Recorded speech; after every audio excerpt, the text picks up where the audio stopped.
O governo de São Paulo se posicionou hoje contra o decreto presidencial que permite a abertura de salões de beleza, de barbearias e também de academias. O governador João Dória disse que o estado não tem condições para permitir o funcionamento desses estabelecimentos. É mentira! O primeiro tema de hoje é: academias, salões de beleza e barbearias devem ser considerados como serviços essenciais e, portanto, reabertos? Faz tempo. Faz tempo, né? Ué. Os nossos debatedores são Augusto de Arruda Botelho, advogado especialista em direito penal. Boa noite, Augusto. Boa noite, Mona Lisa. Boa noite, Caio. E Caio Coppola, bacharel em direito e comentarista político. Boa noite, Caio. Boa noite, Mona Lisa. Boa noite, doutor Augusto. Boa noite, espectador da CNN. Quem começa hoje é você, Augusto. Então, suas primeiras considerações, por favor. Boa noite a todas e todos.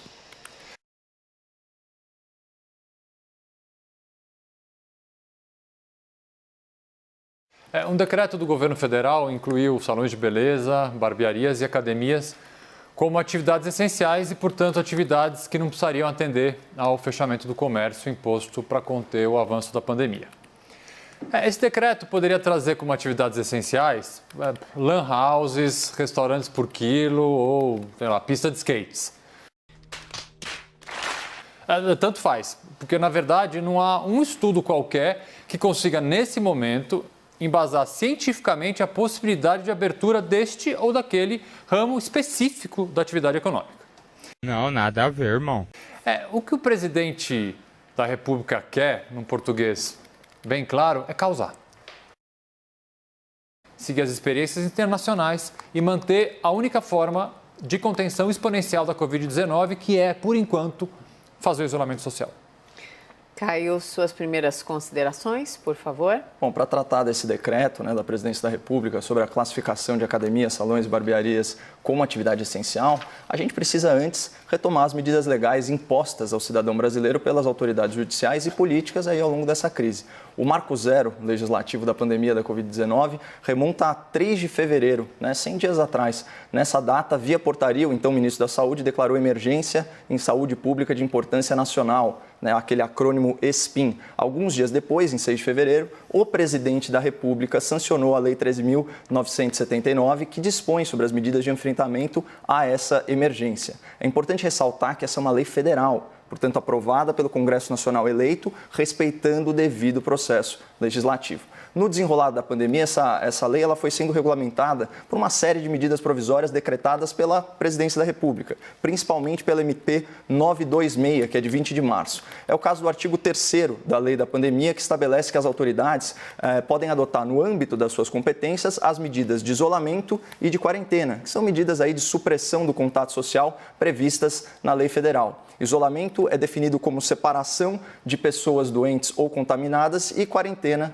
é definido como restrição de atividades ou separação de pessoas suspeitas de contaminação das pessoas que não estejam doentes. Em ambos os casos, então, isolamento e quarentena, o objetivo é evitar a contaminação e propagação do novo coronavírus. Mas continuando, o parágrafo 8º da lei federal determina que isolamento e quarentena deverão resguardar o exercício e o funcionamento de serviços públicos e atividades essenciais. E, na sequência, o parágrafo 9º estabelece que o presidente da República determinará quais são essas atividades essenciais por decreto.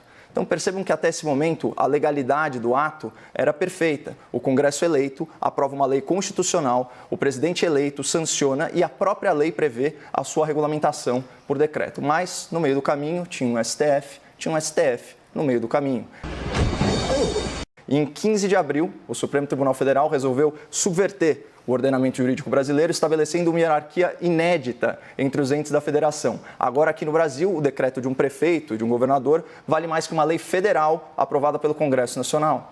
Então, o Poder Executivo estadual e municipal não está mais restrito à observância da lei da pandemia. São governadores e prefeitos que determinam se você, cidadão, pode ou não trabalhar, independentemente dos decretos do presidente da República. Vou frisar isso aqui sempre. Por isso, nós vemos aí o surgimento de tantos tiranetes, Por isso, nós vemos aí tantos ditadores enrustidos saindo do armário. São gestores públicos que ameaçam a população com multas exorbitantes e prisão. E foi o STF que abriu essa caixa de Pandora. Foi o STF que lavou as mãos do governo federal, que agora é um mero espectador e comentarista da pandemia, porque os seus atos, na prática, não têm eficácia.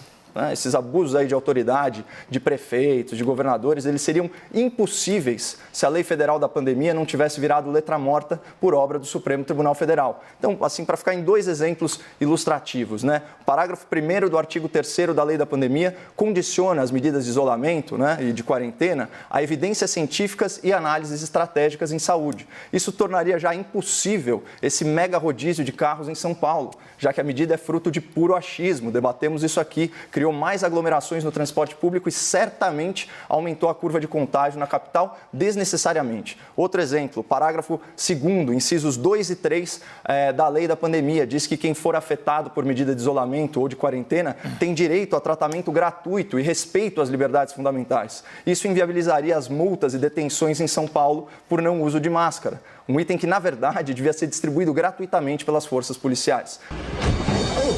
Então, como se vê, os decretos presidenciais, sem nenhuma eficácia, eles são só a ponta do iceberg de uma questão que é muito mais ampla e muito mais preocupante, que é a crise de legalidade gestada pela politização do judiciário. Vamos então ao debate? Augusto e Caio, por favor. Eu começo? O debate, como vocês quiserem. Vamos lá. Eu acho que então você já pega e vão lá para a discussão, os dois. Ir. Então eu começo. Tanto faz. Vamos lá. Acho que a primeira coisa, a gente já discutiu aqui essa questão de competência concorrente ou não do Supremo, então eu não vou cansar o espectador de novo com esse tema. Eu vou só trazer aqui uma reflexão que nós já tivemos especificamente com relação à possibilidade ou não de abertura da economia. Um tema que já debatemos várias vezes. Em abrir outros ramos da economia que certamente vão ter um impacto direto no transporte público. Se a gente não quer aglomeração, a gente tem que manter a economia no essencial. E neste momento, eu acho que barbearia, academia e salão de beleza não é essencial. Bom, doutor, a gente quer evitar o uso do transporte público desnecessariamente. A gente está falando de pessoas que antes utilizavam aí seus automóveis particulares e que agora recorrem ao sistema público, e isso aumenta desnecessariamente as aglomerações. E, de novo, o conceito de essencialidade ele também é muito subjetivo. Sim. É fácil a gente falar em atividades essenciais com a geladeira cheia. Pergunta para um autônomo, uma manicure, uma responsável aí por estética, se ela está feliz com a situação e se o trabalho dela não é essencial para a manutenção do padrão de vida e muitas vezes até para a subsistência da sua própria família. Bom, eu já falei aqui sobre a decisão do STF concernente aí a competência concorrente para as questões de isolamento social e, na prática, a gente já verificou que, de fato, essa decisão tirou qualquer eficácia dos decretos presidenciais. Agora, é importante dizer, e aqui eu concordo contigo, que essas medidas do governo federal elas têm caráter simbólico. Você falou na questão de pressionar o Supremo Tribunal Federal, afinal de contas, ele é responsável por essa aberração jurídica, e também os governadores, que estão com passe livre fiscal gentilmente concedido pelo Congresso Nacional. Claro, isso vai impactar o bolso do contribuinte, eles parecem não se preocupar muito com isso. Mas o ponto é que, assim, qualquer coisa que o governo federal fizer requer a anuência do Poder Executivo Estadual ou Municipal. E atividades essenciais, acho que como a gente vai concordar aqui, é meramente uma questão de nomenclatura, de classificação, não corresponde efetivamente àquelas atividades fundamentais para a nossa sobrevivência. Você trouxe aqui um elemento bastante claro para ilustrar isso, que, segundo o próprio governador do estado de São Paulo, 74% da atividade econômica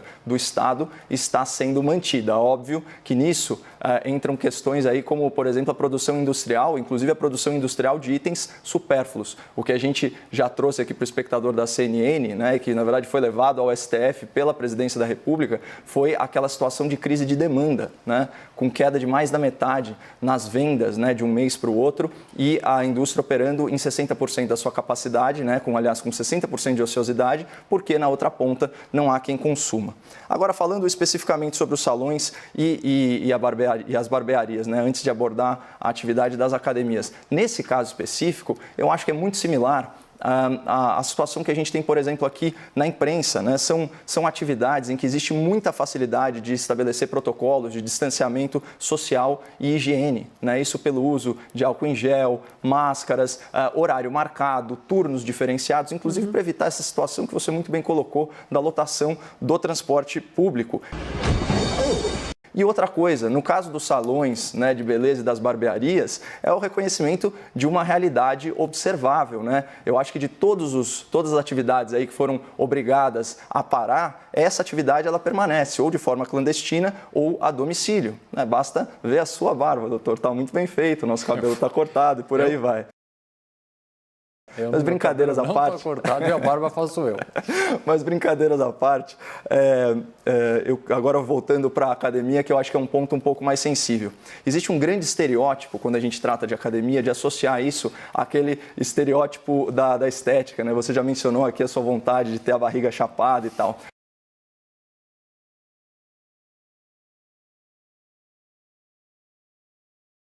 Mas eu acho que a gente tem que avançar isso, superar esse estigma e começar a pensar em saúde. E aqui vai ser ponto pacífico no debate, que saúde é sim uma atividade essencial, atividade física é essencial. Inclusive, peguei alguns dados aqui da OMS, né, Organização Mundial da Saúde, referência aparentemente no combate aí ao coronavírus. Eles dizem que o risco de morte é 30% maior nos sedentários, né? Aquelas pessoas que não praticam atividade física, e que o sedentarismo, inclusive, é o quarto principal fator de risco para a humanidade. Ele é gatilho para coisas como diabetes, obesidade, doenças cardiovasculares, câncer, né? São verdadeiros carrascos da saúde humana. Então, desde que sejam atendidos também esses protocolos, ou seja, distanciamento social, não superlotar os estúdios das academias, inclusive eu faço aqui uma provocação, por que não abrir os parques, né, que é o ar livre? Se o problema são os ambientes fechados, para as pessoas poderem se exercitar, né, essa conta vai sair muito alta. Imagina, se aumentar 30% o risco de morte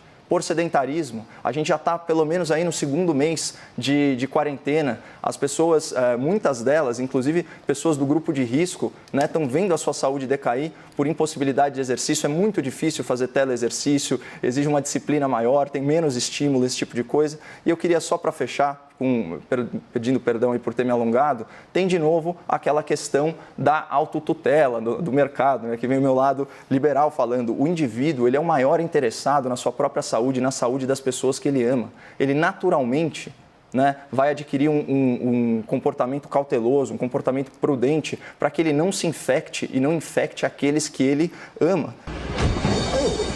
Então, eu acho que a questão da flexibilização e da inclusão dessas atividades, ela depende daqueles dois pontos que a gente sempre tratou aqui. O estado de saturação da saúde pública, do sistema, numa determinada região, especialmente dos leitos de UTI, e, finalmente, a expectativa de internações com base no viés da curva de contágio. Então, eu espero que os governadores se sensibilizem, aqueles que podem, né? Há lugares aí em que isso é possível, e também há aquele controle inerente ao mercado, que é o indivíduo decidindo se ele vai consumir aquele produto ou não.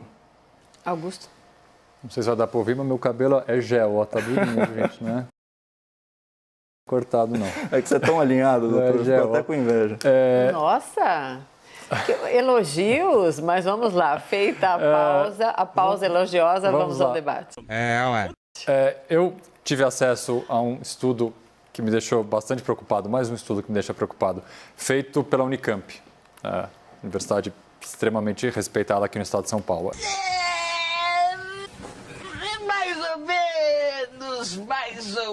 Mais ou menos. É uma projeção matemática, na verdade, feita pela Unicamp, e eles indicam um dado bastante assustador.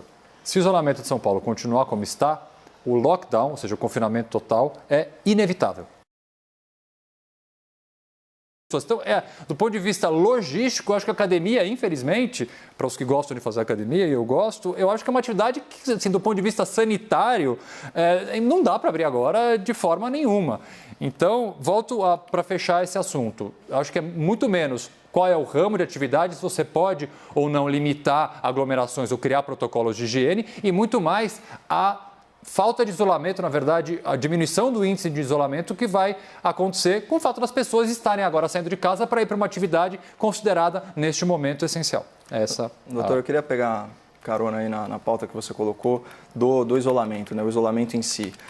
Quando eu estava analisando aí essa lei federal, a 13.979, eu percebi que o conceito legal, né, de isolamento de quarentena, ele está muito mais alinhado aquela velha modalidade que a gente já discutiu muito aqui, que é do isolamento vertical, né? Então, a restrição do contato social, mas focada nos pacientes infectados e também nos idosos, né? Nos imunodeprimidos e doentes crônicos. E essa definição de isolamento, né, que foi importada pela lei federal brasileira, na verdade, ela foi extraída de um regulamento sanitário internacional da Organização Mundial da Saúde, que foi promulgada aí via decreto pelo presidente da República, é o decreto 10.212, de 30 de janeiro. Né? Então, essencialmente, né, só para repetir os conceitos, o isolamento significa a separação de pessoas ou doentes contaminados. E quarentena, aí sim, é a restrição das atividades ou separação de pessoas suspeitas de pessoas que não estão doentes. Por isso que a gente vê tanto o governador de São Paulo falar em quarentena, porque envolve aí a restrição das atividades. E aí, por curiosidade, eu cruzei essas informações com cenários propostos pela Imperial College, né, que é a fonte principal, né, da ciência e da estatística para a tomada de decisão aqui no estado de São Paulo, a não ser que eles apresentem os estudos que embasam aí a tomada de decisão deles e que não tem sido o caso. E o Imperial College fala o seguinte, olha, estratégias de mitigação focadas na blindagem de idosos, né, provocam a redução de 60% nos contatos sociais e desaceleração, mas não interrupção da transmissão, com redução de 40% nos contatos sociais para uma população mais ampla. Vocês percebam que isso é um cenário aí similar à realidade do estado e da capital aqui em São Paulo, né? A gente está sempre oscilando em 47%, 48% de isolamento. Então, você tem aí pelo menos, né, 50% de redução nos contatos sociais globais, né? E eu lembro quando isso começou a ser noticiado, na época que o governador era mais radical, né, ameaçava prender as pessoas que quebrassem o isolamento, monitorando elas, inclusive via aparelho celular, né, esse tipo de coisa. A imprensa dizia o seguinte, eu peguei aqui uma aspas, né, mas isso daqui poderia ter sido veiculado em qualquer periódico. Uma estratégia de isolamento social que só mantenha grupos de risco em casa, como sugere o presidente Jair Bolsonaro, ainda poderia levar à morte de mais de 520 mil pessoas no Brasil em decorrência da Covid-19. Né? Então, só para fazer uma conta, né, da estimativa de mortes da Imperial College nesse cenário, pensando aí que São Paulo tem 46 milhões de habitantes, o Brasil tem 210 milhões de habitantes. Portanto, a gente está falando aí de 22% da população nacional aqui no nosso estado. Isso seria 115 mil óbitos, né, decorrentes da Covid-19. E isso é 10 vezes mais que a mediana daquele estudo que a gente sempre cita aqui, né, doutor? Já virou quase, vamos dizer assim, uma marca registrada nossa do estudo da Covid Brasil. E o que me impressiona é que os autores desse estudo ainda não foram recebidos pelas autoridades estaduais, né? E sendo que até o próprio Imperial College já começou a se interessar pelo estudo, né? Principalmente, vou citar aí alguns nomes, né? O PhD em Economia, o Samidana, e também o imunopatologista PhD, Dr. Bruno Filardi. Né? Então, eu queria só trazer esse elemento aí para o espectador da CNN, porque eu acho importante a gente não ter memória curta e lembrar de como estavam as previsões, quais são os estudos que embasam a tomada de decisão que eu reputo como pseudocientífica aqui em São Paulo e quem está mais próximo, né, de entender isso que realmente é um fenômeno muito complexo, né, de entendimento, que é a pandemia do novo coronavírus. Algo a acrescentar ou podemos ir para o segundo tema? Augusto? Podemos. Podemos, Caio? Sim. Então, vamos lá.